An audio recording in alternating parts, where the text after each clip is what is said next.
Hello pong muli. So palpation pa rin po tayo. Pagpapatuloy ang ating pong topic ay connecting channels.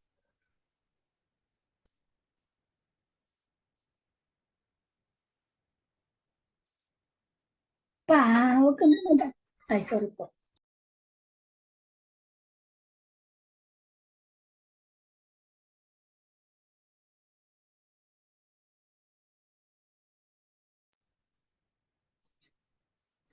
Palpation of the channels.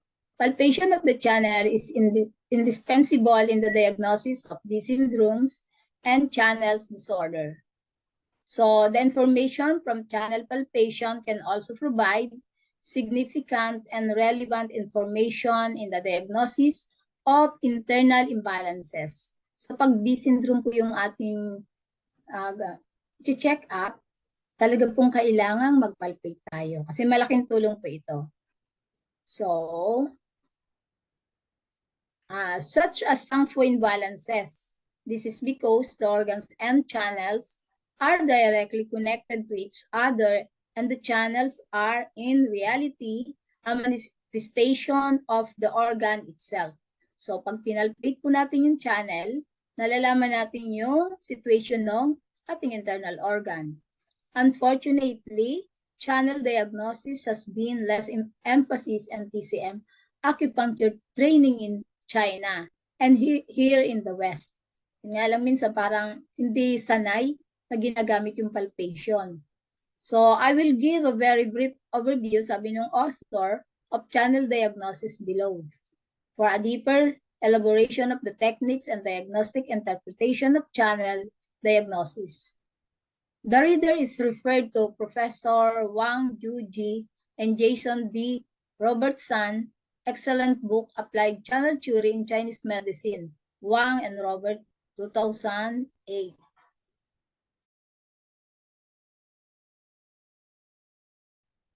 Teka pa, makano. All 12 channels should be palpated from the tips of the fingers and toes to the elbows and knees, respectively. So, alam po natin yung 12 channels po, corresponding yan ng ating mga internal organ. The side of the thumb is slide along the fat of the channel. So, yun. Kailangan po nating hahaplusin po natin yung pathway ng channel. 3 or 4 times. First, superficially. So, hindi po madiin yung ating paghaplos dun sa pathway ng channel sa katawan. And then, differ each time. So, una, hindi siya mabigat yung pagdiin mo. Then, unti-unti didiinan mo po. Pero pinapakiramdaman mo yon. The aim is to find changes not in the texture of a specific acupuncture points, but in the tissue in and around the channel themselves. So, pinapakiramdaman po natin yung tissue. So, this is because imbalance in the internal organs and in the channel as whole can manifest with changes along the fat of the channel.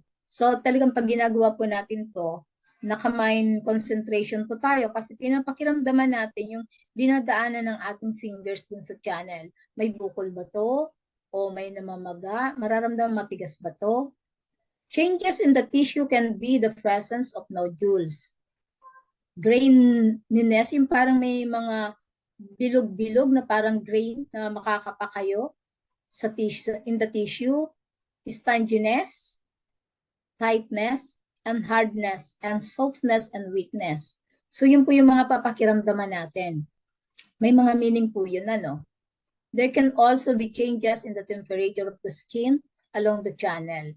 So pwedeng nagsisimula ka dun sa halimbawa, nagpapalpate ka from lang 1, pababa, pwede nag-iiba po yung temperature niyan. May mga makakapa kayong kakaiba. So the size, depth, and hardness of any changes along the fat of the channel are also important diagnostic factors. Kaya naka-mind ano po talaga tayo dyan. Concentrate.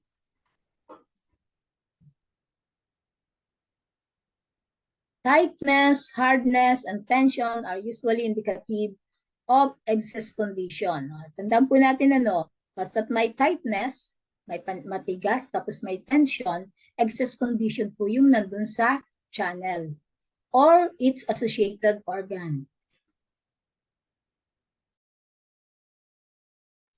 So the more superficial, the hardness, the more acute. Napakalaga po nito, pag pinatong mo yung kamay mo at nakaramdam ka ng hardness, nasa ibabaw pa lang, acute pa lang po yung condition. So softness and weakness in the tissue along the fat of the channel is a sign of deficient condition in the channel or its associated organ. At habang hinahaplos nyo, naramdaman yung malambot ito, tapos yung weak, yung mga tissue, habang hinahaplos nyo yung fat ng channel. So, ang ibig sabihin po nun ay deficient yung condition ng channel or yung mismong organ. So, kung mayroon pong deficient condition, palpation will feel more pleasant for the patient than if there is C condition, excess condition. So, lagi po babalikan natin, pag nawawala yung sakit habang dinidiinan natin, deficient. So, pag hinahapos natin, mas sumasakit ay excess. So, deep hardness and tightness will often be seen when there are interior and chronic imbalances. So, pag nasa ilalim na po, nasa internal organ na natin at chronic na ang imbalance, mas ang nakakapa po natin ay hard, matigas na po siya at saka kailangan mo nang idiin. May deep hardness and tightness na po yun. Cold and blood stagnation can manifest with nodules. Yun, pag may mga cold at saka blood, yung parang may mga bukol-bukol po kayong mararamdaman that are hard and immovable with clearly defined edges. Makakapapunin niyo siya, Whereas phlegm and dampness nodules will tend to be smoother and slippery. So, yun po yung pagkakaiba. Pag phlegm naman, slippery ang makakapanin nyo.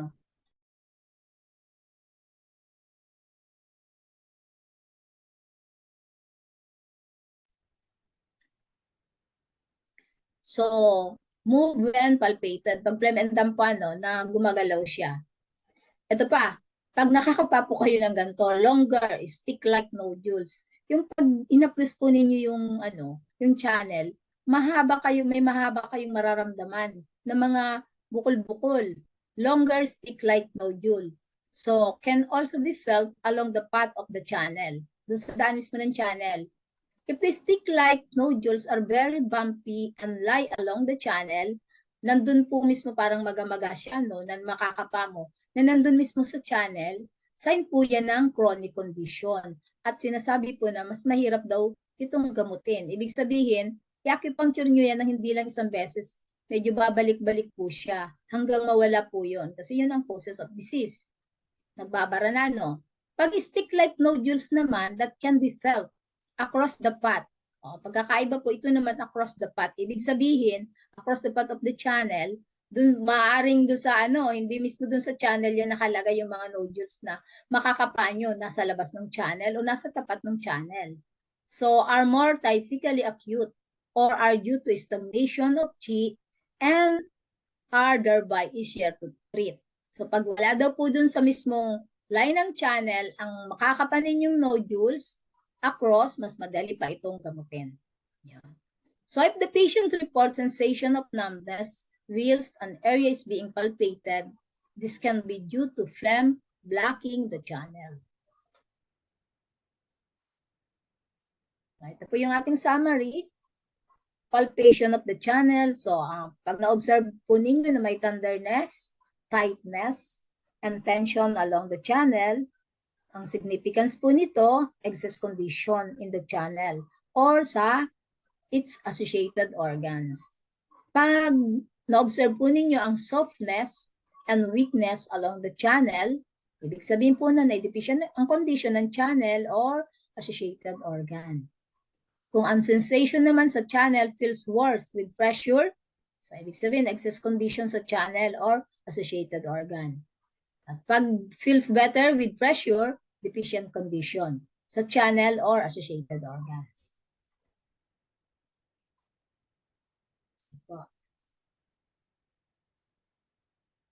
The channels feel warm.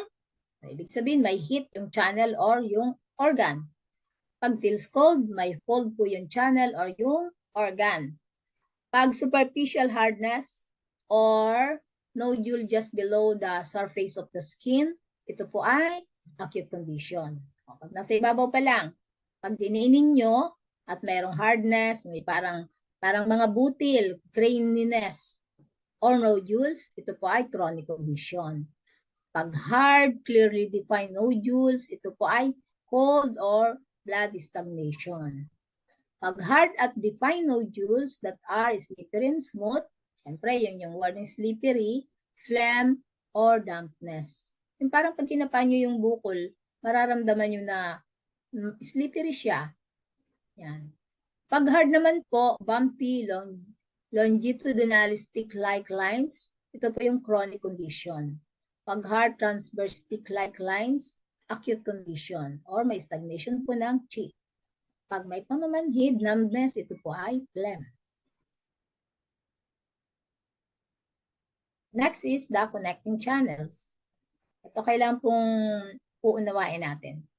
So, the connecting channels are called lumai. So, connecting channels po ano? Lu implies the meaning of network. The main channels are called jingmai. And jing implies the meaning of line, route, and the way. So, yun yung main channel, ito yung route, ito yung pinakang main line. So, sa chapter 17 po ng spiritual axis, confirms that the connecting channels are horizontal or crosswise. So, yung mga connecting channel daw po ay pwedeng horizontal or crosswise yung daloy. Ang main channel are in the interior, their branches are horizontal din or crosswise. Ang pagkakaiba, so yung connecting channels o yung lumay na nasa ibabaw pa lang ay siya ang the meaning network. So, pag naman main channel po, nasa interior, forming the loop channels. Mamaya po maunawaan natin may drawing.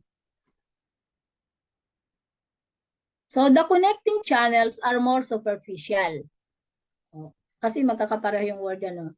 So, pag connecting channel po, nasa ibabaw, more superficial. Ibig sabihin, yung pag pinatong mo yung kamay mo, yun, connecting channel yung nakakapa mo. Ang main channel naman, run in all direction, albeit horizontally rather than vertically. So, mas paano siya, no? Patayo than vertically. Ang takbo daw po ng main channel. In particular, they are fill the space between the skin and the muscles. So, imagine po ninyo yon, may parang line na walang laman. That is the kulay space. The component of each channel system correspond to different energetic layers pertaining to the channel. For example po, if we take the lung channel, the most superficial part of it is the skin overlying the channels. So, pag pinatong mo, yung kamay mo, so yung superficial mo na ang makakapa mo. So, below that, there is the kulay space. That is the space between the skin and the muscle where the superficial connecting channels course. Below that, the connecting channel further fills the space between the muscle and the sinews. So, sa ilalim pa nun, there is a long main channel. Mamaya po maintindihan natin to. And below that, the long deep connecting channel. Ibig sabihin, may mga layers. Ayan po.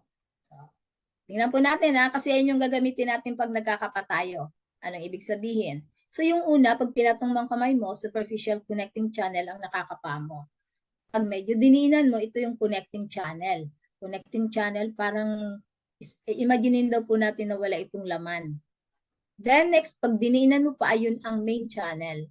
Pag mas madiin pa, deep connecting channel. So, 1, 2, 3, 4. 4 layers po yan, energetic layers of a channel. Example po dyan yung lungs. Nasa lung pathway siya. O, tandaan po natin yan. So, napakahalaga daw pong i-visualize na ang connecting channel, so yung connecting channel po yung black kanina, not as line, but as space filled by channels.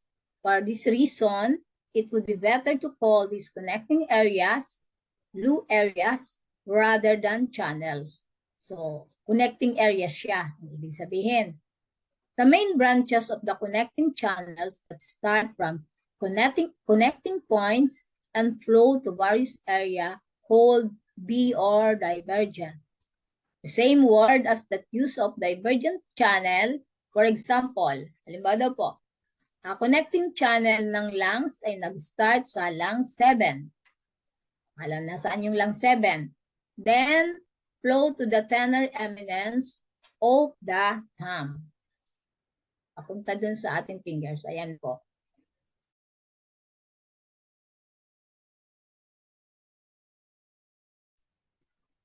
Ayan po, tingnan natin. So, does the connecting channel occupy the space between the main channel and the skin? However, this space, there are also degrees of depth on the superficial layers just below the skin. There are smaller connecting channels called minute and superficial connecting channels. Nakita po natin kanina yung parang mga ugat-ugat doon. The minute connecting channels are called sun, and the superficial one are called fu. Chapter 17 of Spiritual Access says, the main channel in the interior, the branches are horizontal or crosswise, forming the Lu channels branching out from there are minute Lu of the spiritual axis says. The more superficial branches of the channel we can see are the Lu channels. Of the simple question says, the minute Lu, San Lu communicate with the 365 points. However, the connecting channels are also have a deeper layer beyond the main channels. These are called the deep connecting channels. Ayun po ano. And they are connected to the blood vessel and blood in general.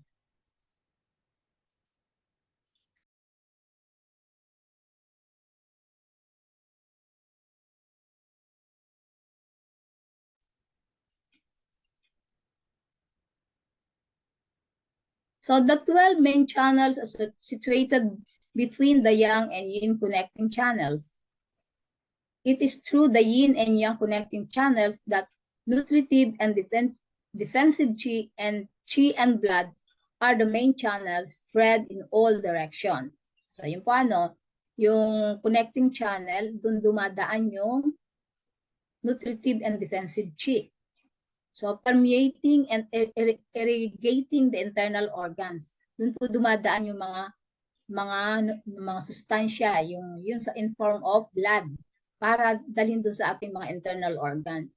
So it is also through the connecting channels that the essence of the internal organs is transported to the main channels and through them to the entire body. So yun po yung role ng connecting channel. So nakita natin kung paano dumadaloy. The connecting channels cannot penetrate the big joints. So ibig sabihin yung connecting channels, yung kanina po yung drawing ay black, hindi po niya naaabot yung mga big joints ng katawan. Pero yung main channels, pag main channels po yung ating penresure, pinalpate, or inacupuncture, yun po yung maghahatid ng mga sustansya or yung blood dun sa mga big joints. So main channels do. And they are therefore restricted to the space in between the deep pathway of the main channels. So main channels po yung nagdadala. And the surface of the body. So the connecting channels also fill the space and cavities of the body, which are all part of the triple burner. This means that most of the stagnation in the body actually occurs in the connecting channels. Ayun, doon po napupunta yung mga diseases, yung mga sanhi ng sakit. Nasa connecting channel sila naglalodge. Sige, tingnan natin. Because they are constricted in this space. So, nasa connecting channel po pumupunta yung mga lamig, init. Yan. As they cannot course through the large joints kasi hindi naman niya kayang i-penetrate dun sa mga large joints. And because they form a net which easily catches pathogenic factors or inchi and or blood become stagnant. So, doon po yung mga connecting channels, karaniwan, andun, nakaimbak yung mga causes of disease. So, chapter 10 of the spiritual access says, the loop channels cannot course through the large joints. In order to enter and exit, they must move by alternate routes. They then enter and come together again under the skin. So yung paano, so ang sabi dito, dahil hindi ang connecting channel, hindi siya makakapenetrate dun sa mga malalaking buto, large joints, mga malalaking joints natin. So through skin, dun po uli dadaan siya sa skin. They enter and come together again under the skin. And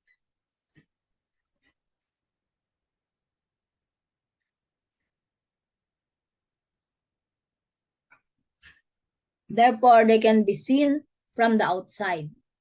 So, dahil hindi nga siya makapenetrate yung connecting channel na kung anong meron sa kanya, hindi niya kayang dalhin dun sa mga big ng phone natin, pupunta siya sa skin.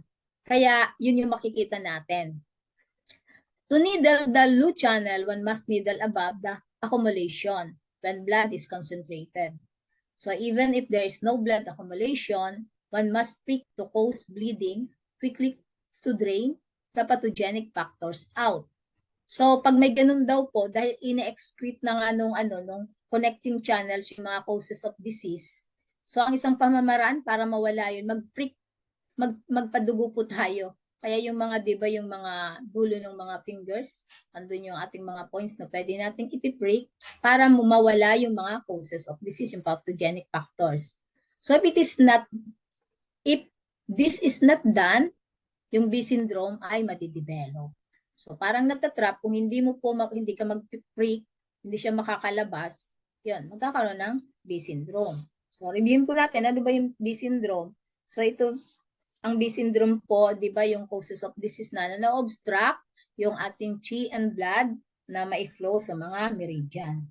Kaya nagkakaroon ng B syndrome.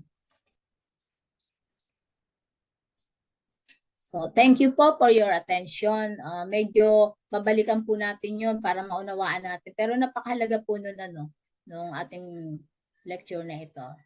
Thank you po.